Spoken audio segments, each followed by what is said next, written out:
Hello, and welcome to the first book review on Chi-Rho apologetics. Today, I'll be reviewing The Radicalism of the American Revolution by Gordon S. Wood. This book was published in 1992, I believe. This specific edition was published in 1993. This is the most common. I haven't been able to find an actual example of the 1992 edition, so I have no idea about its printing, but that is the one that is given. Its copyright's 1991. The dating of it was just rather difficult.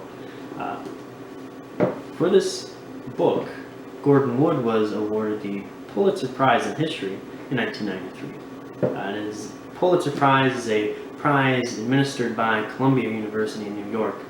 It's given for distinguished works regarding history in the United States, or of the United States, rather. Gordon S. Wood. About him, he was born in 1933. He was educated at Tufts University in Massachusetts and later studied at Harvard. He's received 2 other awards for his works, including the National Humanities Medal in 2010. Now, this book, say very forthrightly, I definitely recommend it. It covers many changes that happened during the American Revolution. Begins with an introduction regarding the way progressives and neo-progressives tend to interpret radicalism in revolutions, and it's typically a struggle between haves and have-nots, or various things of that, oppression and disenfranchisement and whatnot. But his thesis seems not to be that it was of that nature, but that its effects, its ideological framework was radical. He does a very good job of proving this. It's divided into 3 major sections: monarchy, republicanism, and democracy. And these 3 sections form the backbone of the book. Now, the reason for this distinction is it separates 3 different stages in development of the way people in America interpreted life. Monarchy traces the worldview of Americans, which would basically be parallel to that of the old world, more specifically England, prior to the onset of the Revolution. It describes a world of hierarchy and patronage, of familial and friendship bonds built on trust and personal relationships that bind society together. A world of established place where you have a spot to which you're born and you stick to it. A place where you have responsibilities to those around you, and you have duties that you owe those above you. Republicanism is the next stage in the book, and it describes the general understanding of the American revolutionaries that they had and their attempts to establish an ideal republican state built on Enlightenment values.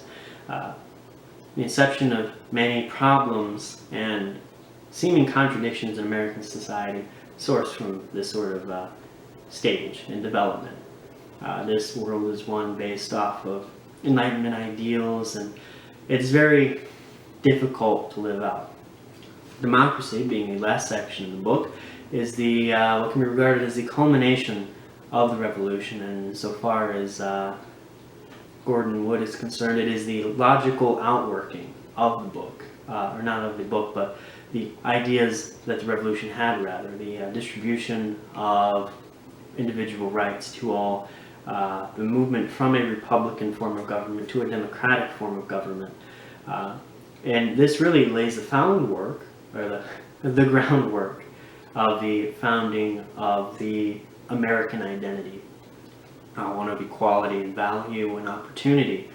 And it is immensely useful.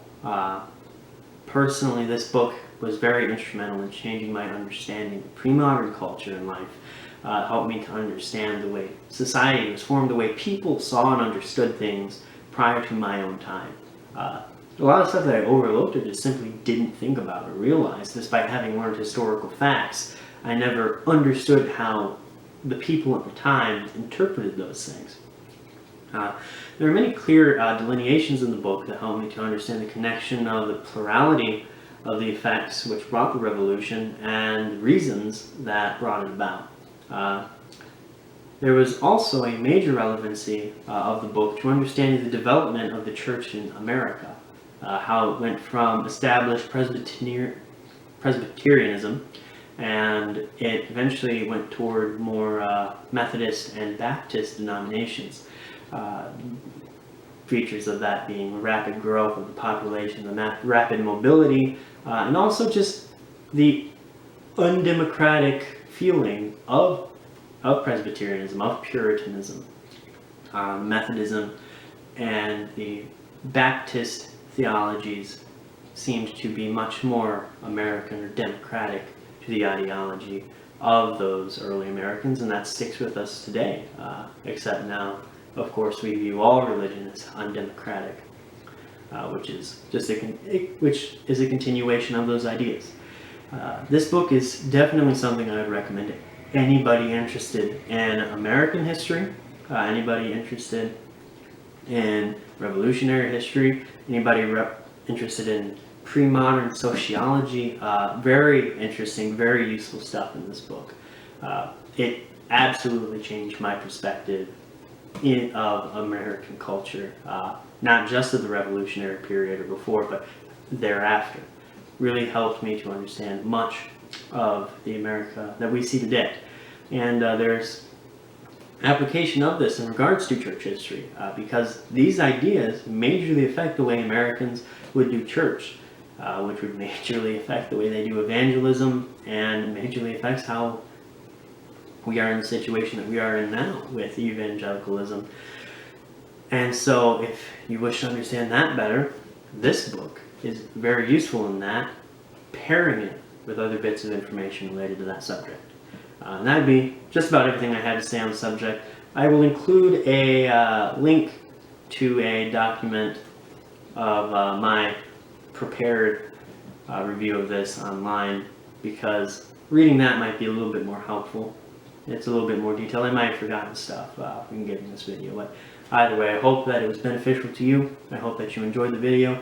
Give it a like, comment your thoughts on it. If you've read the book, let me know what you think about it.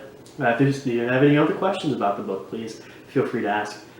Consider subscribing. If you found it useful, please share. Until then, have a great day.